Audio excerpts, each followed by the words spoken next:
Attitude क्या होगा, उसी एटीट्यूड से वो काम कर रहे हैं। वो किसी से मिलना जरूरी नहीं समझते। उनको ये सब चीज़ें कभी नहीं दिखती हैं कि इन सब चीज़ों पे आवाज़ उठ रही है तो जवाब देना बनता है। अगर 2023-24 में एग्जाम में गड़बड़ियाँ हुई हैं जिसकी वजह से बहुत सारे लोग बाहर हो गए, तो आपकी जिम्मेदारी ये भी है कि आप लोगों को एक मौका और दें। बट आपका सिस्टम तो ऐसा लग रहा है कि 2025 में और खराब होने वाला है, तो कैसे ठीक होगा? देखिए, जो आपने कहा बिना आवाज़ उठे तो कुछ ठीक नहीं होगा। हमने जो आवाज़ें अब तक उठाई हैं उसमें हमने कुछ कुछ पाया है। देश को आज़ादी भी एक दिन में नहीं मिल गई थी, बहुत सारे आंदोलन हुए। जब आप कोई भी आंदोलन करते हैं, सरकार के कानों तक आवाज़ जाती है, कुछ कुछ चीज़ें ठीक होती हैं। तो बच्चा पढ़ाई करे, आंदोलन की तैयारी करे। वही इसीलिए हमने इस बार बच्चों को नहीं बुलाया। बच्चा तो बेचारा परेशान हो गया, जिसको ट्विटर से कोई मतलब नहीं था, उसको ट्विटर पे बुला के ये कहना कि तुम ट्वीट करो।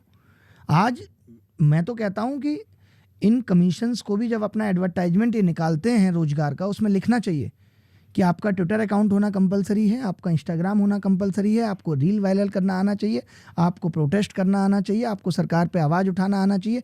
ये सब चीज़ों की हिम्मत रखते हैं, आप एक्सपर्ट हैं तो आइए इस सिस्टम में, वरना फॉर्म लेके संन्यास ले लीजिए।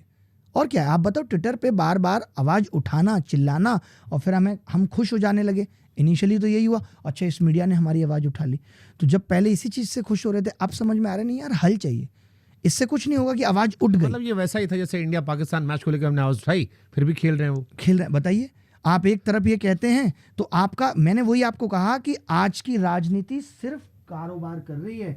उसको अगर ये लग रहा है कि इंडिया पाकिस्तान मैच से कई हजार करोड़ का धंधा हो सकता है, तो ये नहीं टलेगा, क्योंकि ये कई हजार करोड़ का मामला है। ये प्रॉब्लम है, हर चीज में सिर्फ धंधे की बात हो रही है कि सरकार किस तरीके से पैसा कमाए, पार्टियों के जो फंड अकाउंट हैं वो किस तरीके से ग्रो